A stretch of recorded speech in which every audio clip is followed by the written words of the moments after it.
Hi, this is the assignment overview for the annotated bibliography.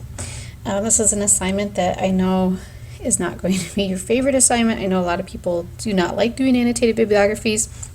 And with that in mind, I've tried to, I'm going to give you some pointers here, and I've tried to kind of lay it out almost as a formula to make it a little bit easier for you as you go about doing it. Even though I know this isn't a very fun assignment, it is pretty important. You need to know how to do an annotated bibliography, and it really helps narrow down your research. And the way that I have this set up as far as what I would like included, I think it will help you to focus your research and later on your writing even a little bit more. So there is a method to the madness here. The assignment objective is to be able to locate and identify appropriate literature for your particular action research question. So that's a pretty important skill. I'm sure you've all been there where you were researching something and you read 20 articles before you find one that fits. It takes a lot of time. When you're doing research, you probably spend more time reading articles that don't fit what you need than you spend actually reading the right articles or writing your paper. It takes a lot of time.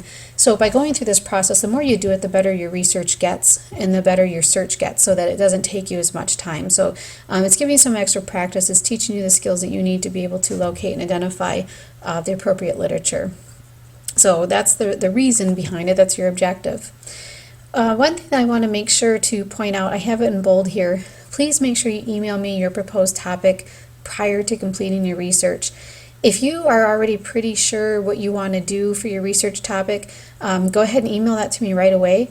If you don't know for sure and you're still kind of thinking about some different things, you might want to do a little bit of research first just to kind of see what's out there, help focus you a little bit. So you might do a little bit of research before emailing me, and that's okay, but just don't get too far. And the reason for that is it's not really for me, it's for you. I don't want you to waste your time. So the reason I ask you to send that email is if I see that you're using a topic that's way too narrow or way too broad, I can help you refine that and get you where you need to be. Another reason I ask for that email is I can often give you some keywords or some ideas for where to search or what to search for that will help save you quite a bit of time, so that you're not going through 20 articles. Maybe I can narrow it down where you're only going through 5 or 10. So that email really saves you a lot of time. That's why I have this in here. It really is to help you out.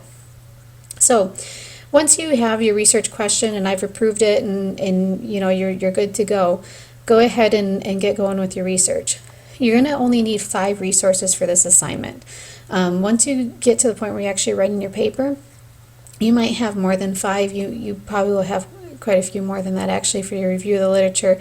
But at this point, I just want 5 resources just so that I can measure whether or not you've achieved this course objective, and it will help you to refine what you're doing and hone your skills a little bit.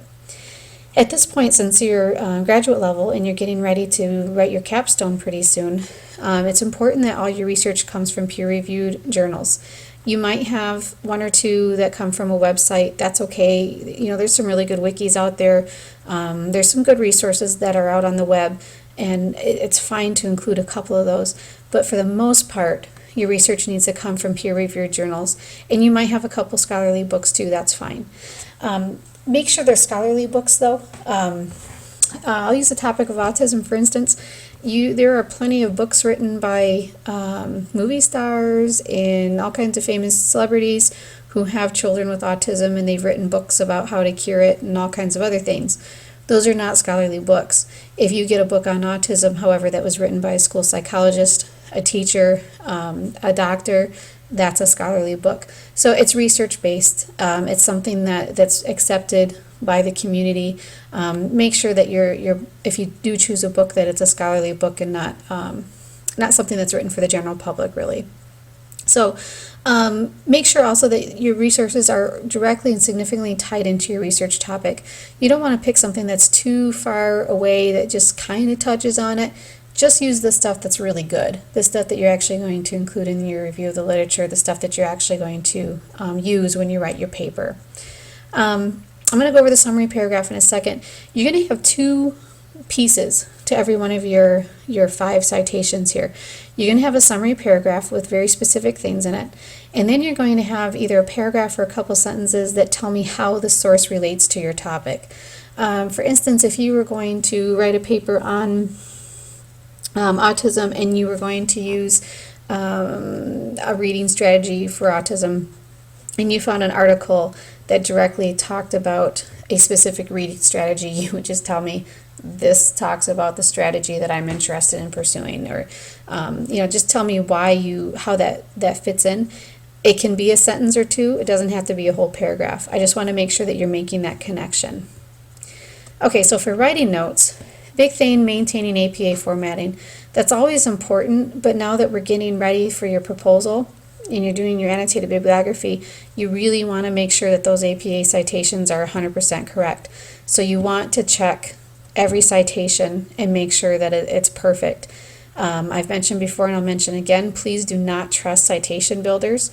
I've seen many times, I always can tell the students that use them, if you use it and it spits you out the right citation, that's great, that's awesome, but most of the time there's errors in there. So if you use a citation builder, please double check it against the OWL Purdue and make sure it's right, make sure there weren't any errors put in there, because you will lose quite a few points for that on this paper, since that's one of the major focuses.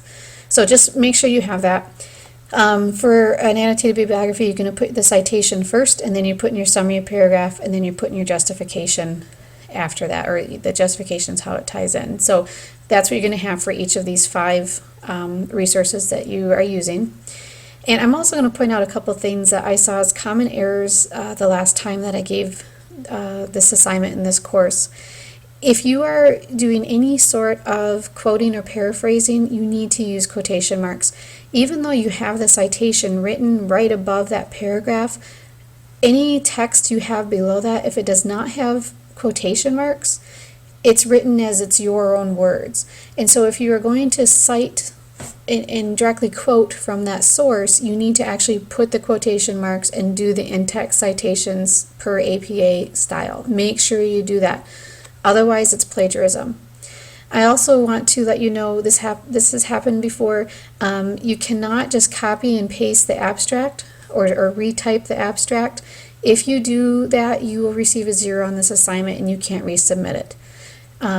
Even if you put quotes around it, you can't do that. Do not just copy and paste the abstract. Be really careful about that, because that's a common mistake that students make.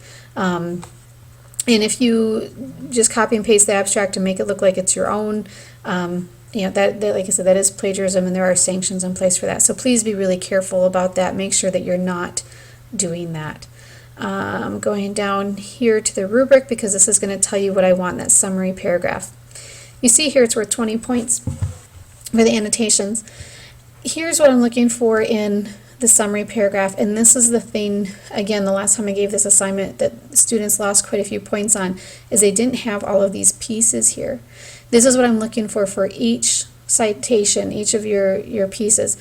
I want to know what the source's argument is. So did the person write the article because they are saying that, reading strategy XYZ is the best strategy that's ever come across? What is the argument? Why did they write this? What are they trying to get you to do or believe or think? What is the source of evidence? Did they do observations? Is it pre and post tests? What's the data? Where did they get that from? So what is the source of evidence? Was it word of mouth?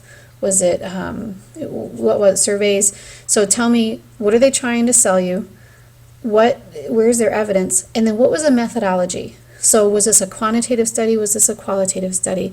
Did the participants know they were part of it? Tell me what the methodology was, and tell me what the target audience was. Is this an article that's written for practitioners? Is it written for parents? Is it written for administrators? Who's the target here? If it's a reading strategy, was it written for first grade teachers? So tell me what that target audience is, and that helps you to narrow down whether or not this is a piece of work that you want to use.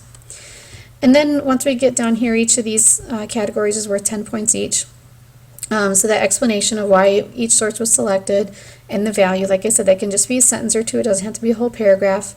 Your writing, you need to make sure the minimal APA formatting. Now be careful here, because I'm really going to be nitpicky on this formatting and citation errors. I'm really expecting, since that's the main focus here that I'm not going to see any APA formatting and citation errors, so be really careful with that. And then for your sources, you need to have at least 4 from peer-reviewed journals. So you need 5 sources in all. You can do all 5 peer-reviewed if you'd like. You can have 4, and the 5th one can be a book, it can be a website, whatever you want to use for that 5th one, but you have to have at least 4 peer-reviewed journals. Okay, that is the annotated bibliography.